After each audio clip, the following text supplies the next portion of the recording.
The Bradbury Lamberts are essentially two separate families living under one roof, and they need to come together as a unit before it's too late.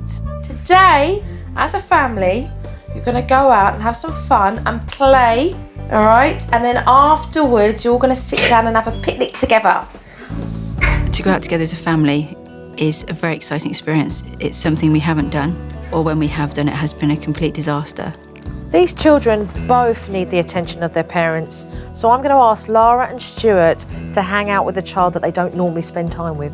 And what I want to encourage is, Dad, you spending a lot of time with Matthew, and giving him lots of praise, self-assurance about how well he's doing on the apparatus here, and Laura likewise with Tegan. It felt great to see Matthew and Stuart together. It's something I've always wanted, but I suppose it's something I've always stopped from happening. Got the ladder.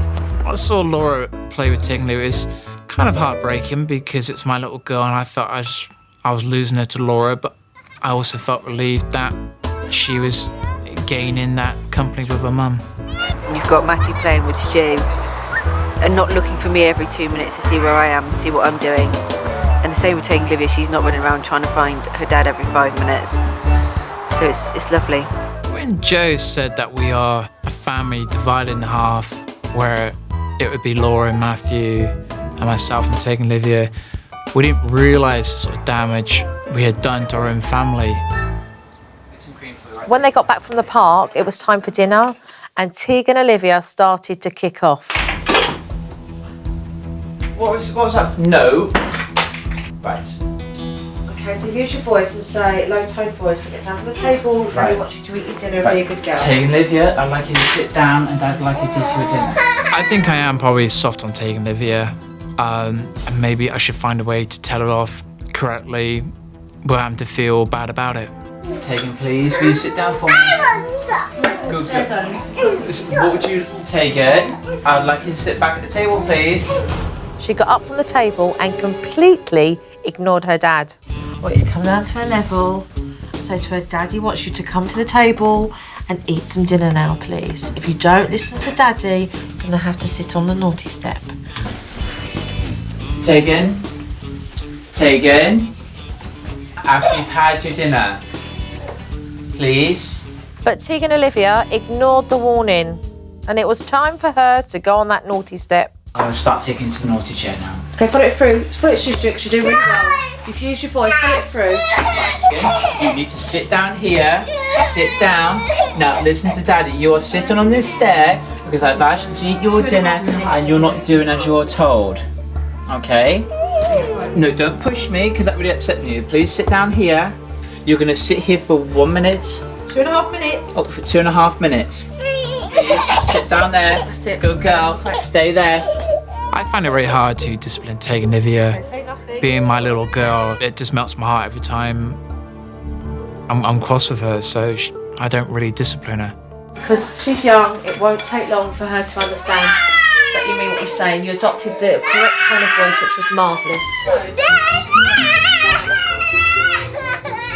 Once Tegan and Olivia's time was up, it was time to get an apology. I want you to go back over to the step, okay, and say, Daddy sat you here because you didn't do as you were told, and I want you to eat.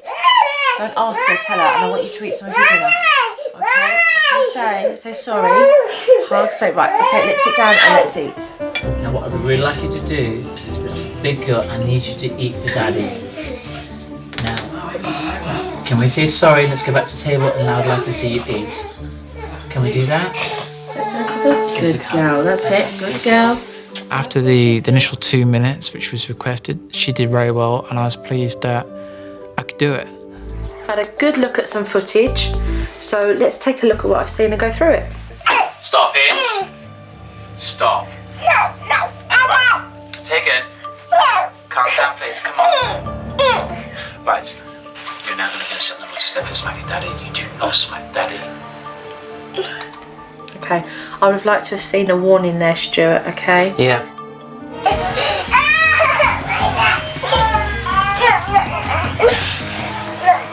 Right, take Lydia. Yeah. Okay. Although you haven't sat on this step for 2 minutes, okay, dinner's almost ready.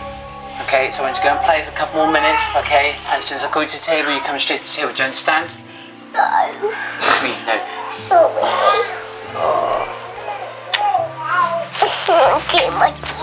Go, okay, I'm going to bring you din-dins now. But Daddy definitely needed that hug more than Tegan. I mean, she wanted to go off and play after she said sorry, and you were still there holding on for a bit more. I wasn't quite sure how to take that, probably because I felt bad about putting her on the naughty step, and I need that reassurance and taking Livia that everything was okay. Don't feel guilty. She's not going to turn around and love you any less. She's going to respect you. Ow. Right. Taking Livia. No, look at her because she's smacking you. Right, taking Shouting Livia. at you saying, do as you're told. You do not hit me. You do not pinch and you do not shout at me. Give her the choice. You can sit down and play nicely, but if you do that, then you're going to end up on the naughty step. If we're going to distract, or she's going to end up on the You can step. sit down and play nicely with me and Matthew, or you can sit on the naughty step. Okay, Dad, follow it through. Pick her up, put her on the step, and she knows she's got to stay there.